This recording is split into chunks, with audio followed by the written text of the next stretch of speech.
Let's bounce that off Tennessee Republican Congresswoman Marsha Blackburn. Congresswoman, thank you for taking the time. Sure. What do you make of what Charlie was just saying? The markets seem to be betting, kind of betting, that at the very least they're going to see lower corporate taxes this year. Do you agree with that? I believe the markets do believe they're going to see lower tax rates this year.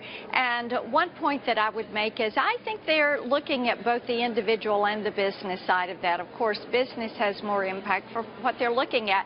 But, Neil, when you take it to the consumer economics side, what you get is individuals being able to reset their withholding. Going back to the first of the year, they are able to take home more every pay period. That means they're going to be spending a little bit more as well as hopefully saving some. You know, Congressman, we're just learning that Senate Majority Leader Mitch McConnell says he still wants to hold a vote to proceed with a straight Obamacare repeal. Even though it looks now with three Republican senators, largely moderate senators, coming out against such an effort that it would fail. What do you think of that? Leader McConnell should put it on the board and go forward with something so that we can get into conference on this. The House made a commitment to this. We have to meet our promises. The Senate made the same commitment, and we would like for them to proceed and go to conference with us on this. Neil, the health care insurance marketplace is imploding. If we do nothing, 44% of the counties in this country next year are going to have 0 or 1.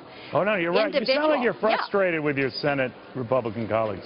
We are a little bit. You know, they need that honey-do list and a deadline so that they can get in there and get this work done. And we need them to come to the table. When my kids were growing up, we called it the family call. You had an issue, you had a problem, you called the family together. We sat at the kitchen table until we got it worked out. And that is exactly what our friends in the Senate need to be doing, is to get this done. The American people expect it. They're right to expect it. We want to get on the path so that everybody in this country has access to not only affordable insurance, but affordable health care. They can see the doctor when they have insurance. Well, you know, but interesting, Congresswoman, and to your point here, the president seems to be as frustrated as you were and are by saying, look, let's just move on here. I'm paraphrasing, but in the White House just indicating, let this thing implode. He was referring to Obamacare, the Affordable Care Act. The Democrats will come back to us.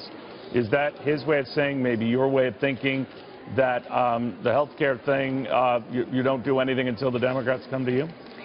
No, our door is open. We would love for the Democrats to work with us and make this a bipartisan bill. But here is the thing with me and so many of my colleagues. We don't want it to implode.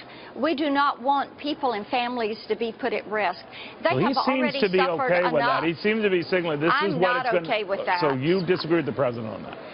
Yes, I am not okay with putting people more at risk. I was talking to a constituent at a visitation on Sunday, and I have to tell you, they've been through 5 insurance providers in 4 years. They're spending about $30,000 a year out of pocket before the insurance kicks in to any good. I think what the president is saying, though, Congresswoman, is, you know, Democrats built that disaster. Let them now fix it. That's what he's saying. You fix it. I don't want people to be put at risk. Okay. I want individuals to have certainty. I want there to be stability. Health care should be centered on the patient, the individual, and they and their doctor should be able to make those decisions. And I don't want people to be put in any more unstable environments in healthcare than they are already in. I mean, they're already suffering through these premiums. They can't buy the insurance without a subsidy. They are watching these costs go up. Tennessee, the cost on insurance have gone up 176%. You want to do something. You don't want to just let it go. You don't want to let it go. You can't. Congresswoman, you got to thank fix you. it. Thank you very much. Thank you. Good to talk to you, Neil.